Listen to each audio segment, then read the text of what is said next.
Welcome to the Motivate, Lead and Inspire podcast. My name is Hakeem Mr. Impact, and in these episodes we discuss the relevant challenges facing young people in the UK, which are initially aired on my Thursday evening radio show on colourfulradio.com. Be sure to visit www.facebook.com/Hakeem Mr. Impact, that's MR for Mr, where you'll find the rest of my podcasts. Have a great day. Okay, so the first part, you know how I feel about balancing time. I mean, everyone has to balance. But I think, sometimes we're late, sometimes things happen. But I think, my kind of ethos in terms of impact and working with young people, it's about getting there. If you need to be at 8 o'clock, don't aim for 8 o'clock, aim for 7:15 or 7:30. But we get a lot of people, young people come in and saying, I was busy doing this, I was busy doing that. And we're not very tolerant of their excuses. Do you think we should be more tolerant of young people's excuses? It might sound a bit odd, but definitely not. Oh, because yes. I think in the real world, not everyone's going to be so lenient. Like, it's like how in exams, in GCSE mocks, they always, and exams have been mentioned a lot, but I think this is an accurate analogy. In exams, the mocks are always harder than the actual GCSEs, apparently. So I think that if things in the test run are done the harder way, when it gets to the real thing, you're more than prepared for it and you're used to being on time. So I think definitely, no, it doesn't have to change. Do you think young people value timekeeping at the moment? As a young person myself, no, because sometimes I would have to get somewhere, not recently because I've learnt my lesson about time, but before I would leave it till I'll keep pushing back the time. So I'll have to arrive somewhere for 6 and I need to leave my house at 5:15. I'll not be prepared in clothes and stuff at 5, and I'll wait until it's 5:10, and I'll be like, nah, just 2 more minutes of this YouTube video and I'll be cool. Next thing I know, I've watched 9 minutes of the video, it's 5:30 and I'm like, no. Now you're running late. No, and I have to run again. But let me pause you for a second. Stuff. So you got to be somewhere at 6, you need to leave at 5:15. See, for me, if I know I got to be somewhere at 6 and I know in an ideal scenario I should leave at 5:15, then I already tell myself I need to leave at 5. Yeah, that's what I do now.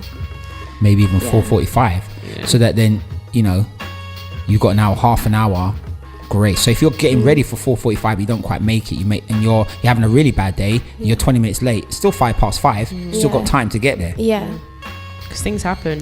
Things happen all the time. You need to account for that. Okay. So what about balance in terms of, so you have certain amount of hours in the day where you go home and you're, in inverted commas, free to do what you want to do, other than obviously being around the family and stuff like that, but you might have 2 hours a night, let's just say. So how do you find the balance in what you choose to do those 2 hours? Are you just happy-go-lucky, I'll just do whatever? Do you ever wake up next morning thinking, I didn't really use my 2 hours properly, I could have used them better? How are you in that space? Well, before, I used to not really value the time I had after school that much. I would know that maybe I have this homework to do, and just to get off my chest, I would have to do it at 7 so that I wouldn't have to wake up early in the morning to do it. But I would it'll be 7, I'll be like, nah, let's wait until 7:30. And then it's 7:31, I'm like, oh, I guess I missed 7:30, then we went until 8. And then I'll just keep on doing that, and then eventually I'll be like, let me just wake up in the morning. Then I wake up in the morning, I wake up late, and then I haven't done the homework, so I'm rushing it, and it's not to the best of the best quality that it should be. But now I've kind of learned that I can balance watching films and series and stuff if I have to. Now I don't even watch films and series. I only watch films and series now because I'm near the end of the term. But normally I would watch documentaries and stuff as a form of education, as well as balancing homework and extra studies. Okay. Yeah. Why else do you feel it's important to be on time and stuff? What other things do you feel help as a result of being organised and having the balance to get on time? I mean, not only do I think it's a good look, but it's good. What do you mean by that? A good look? Like, you know, if, for example, I'm starting a new job and I've got like the main boss, the CEO, like you basically, of the whole company, and I turn up, say 5 minutes late than when I was meant to turn up. It's not a good look. It shows like you're unserious. You're not, and regardless of what could have happened, because there's always ways of preventing certain circumstances. But like regardless, if you turn up early, it's kind of like you look ready. You're ready to go, and you're like, you know, you're ready to go. Yeah. So it'd be interesting to see if there's any young people out there who agree with Nana or disagree with Nana. What was the other side of the coin? It was either to relax for yourself, as in, you know, go out, do your own thing, without acknowledging your family, or acknowledge your family, go out together and put yourself below your family. But if we're talking about balance, surely it's both, right? Yeah, it's both. So why are you bringing that up as a concern? Do you feel that you're not in control of that? I feel like most people value themselves sometimes, like more than the fact that their families are there and they can enjoy the fact that they're free with their family. So it kind of becomes like, you know, going out with their friends or like going out to places like beaches by themselves, rather than asking a mom, a dad, siblings to come with them and enjoy it together. That's common culture, like, you know, the kids are just getting... Yeah, like sometimes families are uncool sometimes to some people. I think my family's pretty cool. I wouldn't do anything without them. So definitely I would consider my family when it comes to my free times. Okay. But I don't think all people do that. Okay. I mean, what do you think, Paige? It's hard. It's hard because as an adult, weird to say, but you know, almost 25.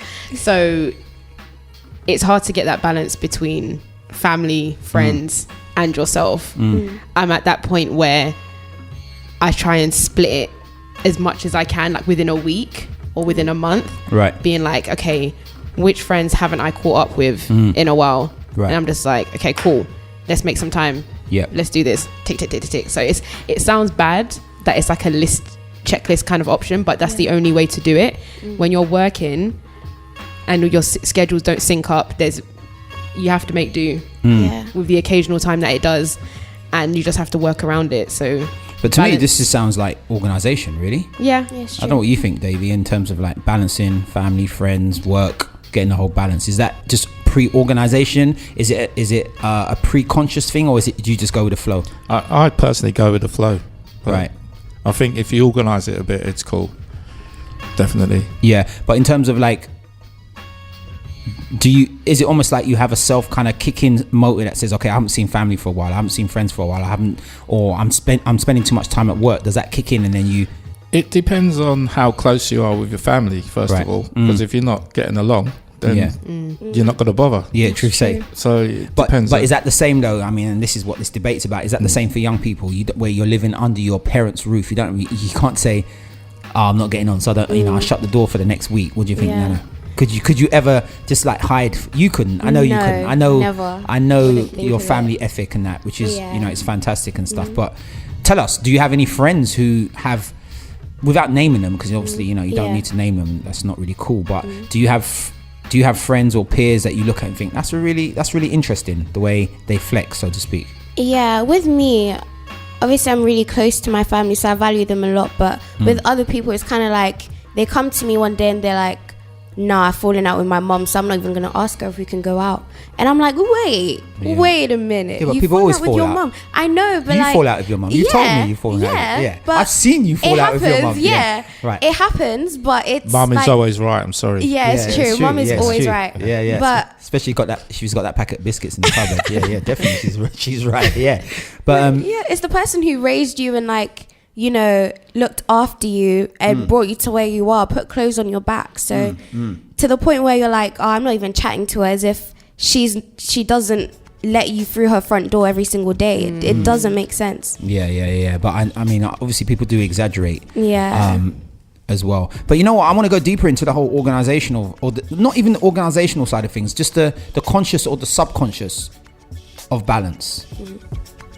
Because one would argue, this is getting quite deep now for a youth debate, that people talk about when you do something for 30 days running, it becomes a habit. And when it becomes a habit, it becomes part of you. Therefore, it's no longer a conscious decision. It's a subconscious decision. What do you think about that? I'm throwing that one out to you. That's quite deep, right? It's quite a deep one. It does work because it's worked for me. Like, I was like, oh God, what if? And I did something over and over again for like 30 days, and it just became part of my DNA. And so what I'm saying is that I don't know. Actually, I'm being a bit cryptic. I think for me, in terms of balance, I have to physically reflect daily, weekly, monthly. How much time am I giving to work? How much time am I giving to my family? How much time am I giving to myself? Because you know me, I'll just go. And I know sometimes you can just be in your own world and actually you're having an effect on people. Yeah. So I don't know. Again, I'm just throwing things out there. I don't know if anyone wants to ad lib. I think with that, like it's that being aware of yourself and what your routine is doing to the people around you. Because it's so easy to get into this cycle of you do this, and then you burn out, and then you're no good to anyone at all. Yeah. So again, it's getting into that routine of okay, whether it's every Sunday I do this. Every morning I get up and I do that. Those little things make such a difference in your life. So I think that helps with balance and scheduling as well. What's kind of been your go-to things in terms of characteristics, what you've had to adhere to, what you've had to do in order to kind of make yourself a successful? We're going to talk a lot more in the last hour about what you actually do, because there's a bit of history there in terms of the DJing and etc. But if you were to say, wow, you know, this is the most these are the important things to me, what would they be? I'm a hard worker and I'm self-taught. So everything I do, I study it hard. Okay. And I go deep. So whatever I'm trying to learn, I make sure I study it. Right. And get to the bottom of it. That's the most important thing. And when you say study it, I mean, how do you access the information you need? That's relevant. Growing up, it was a bit harder than it is today, right? Because obviously we didn't have the internet. Because I'm an old person. Okay. I grew up before the internet. Yeah. So it was all about, for me, with the DJing, I used to go and look at the DJs that I, aspire to be like. Right. Who were they? Cash Money, Jazzy Jeff. Oh gosh, the legends. Yes, this guy. Not the half cup DJs, the proper ones. Yeah. So I studied them, and then I sort of implemented all the stuff I watched.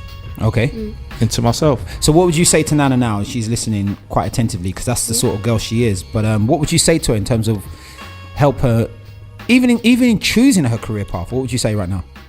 You got to decide what you love. So if you love something, then go for it. That's the most important thing. So a lot of people do things that don't make them happy, and if you're not happy, you won't put your heart and soul into it. So you have to love what you do. Yeah. And once you find what you love, then go for it, wherever it is. And look, let's be real. Yeah, we've all had rejection. I'm sure you've had rejection as well. Yeah. Can you give us some stories of rejection, if they're not too deep, and how you overcame that rejection? I find with rejection, it's all about doors closing and other ones opening. So you have to know that if something's not meant to be, it's just not meant to be. But believe, right? There is. But what if you feel really like you're the man for that job, or you see someone who's doing what you can do better? How have you dealt with that? How have you gone away and said, right, okay? I think for me, it's just a case of if that didn't work out, I really do believe it wasn't for me.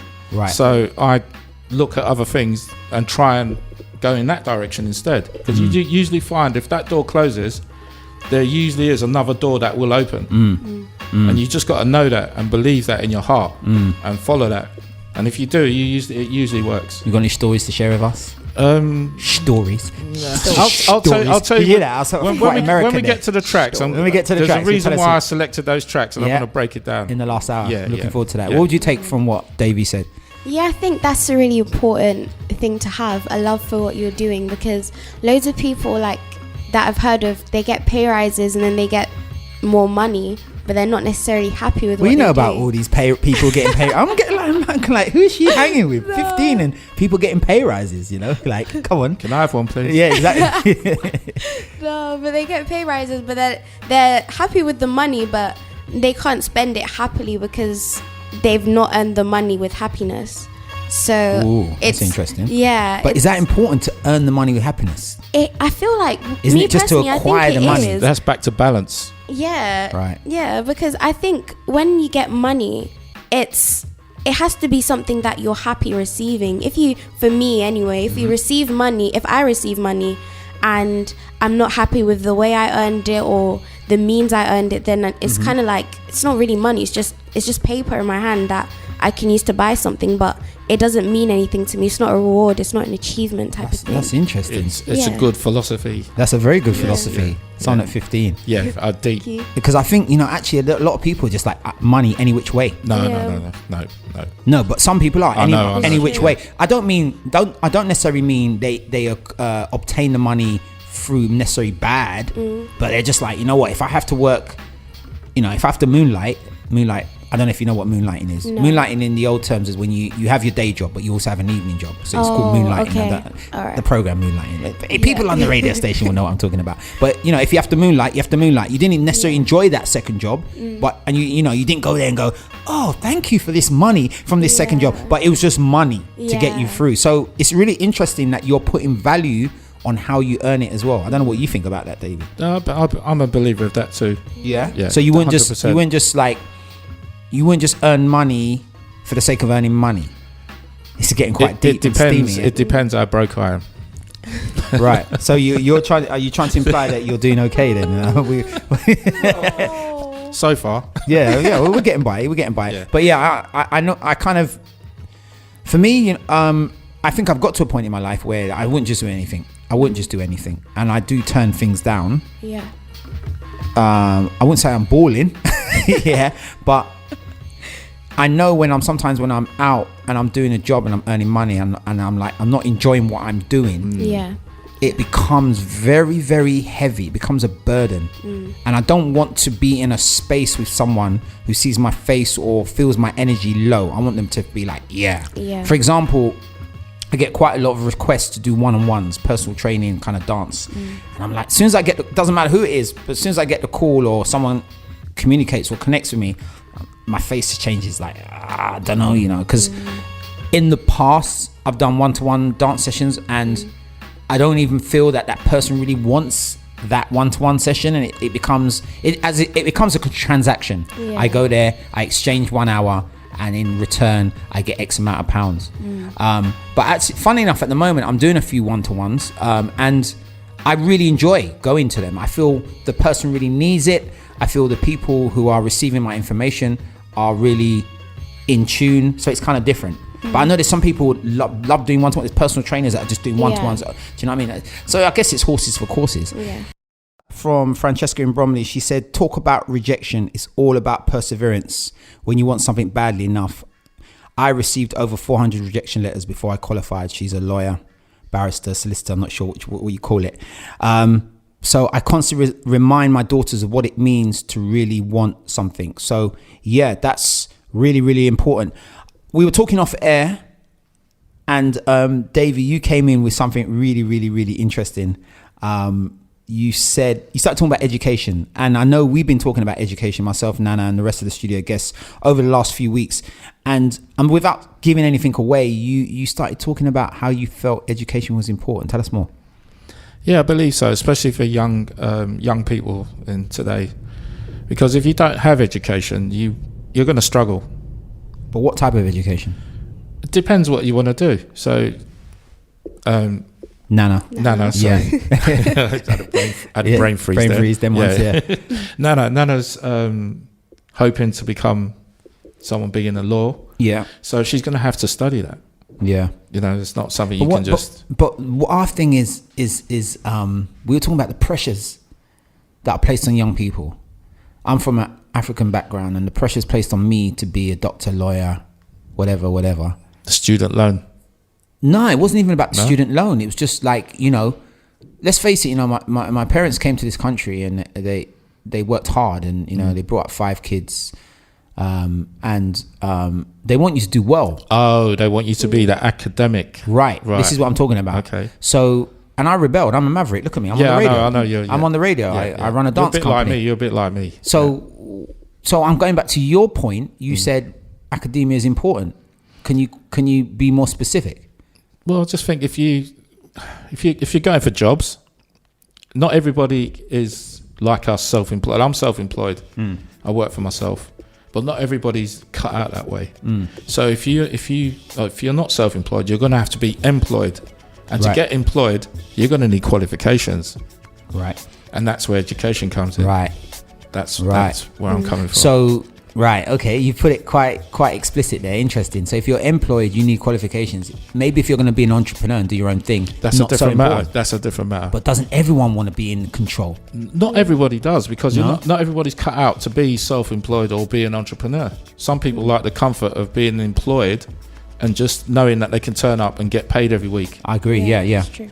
But okay, interesting. This is good debate. But I go back to my question again. I push you I prod you a little bit more. If it gets to the point where a young person's under so much pressure to achieve academically, is that a good thing? It depends if that's what they really want, because I've got friends who have had that pressure from their families and it's not what they want. Right. So it's down to you what you personally want to do. Okay. Then you've got to make that decision for yourself. So has Davy shifted your mindset from what your stance was, Nana, in the previous weeks? No,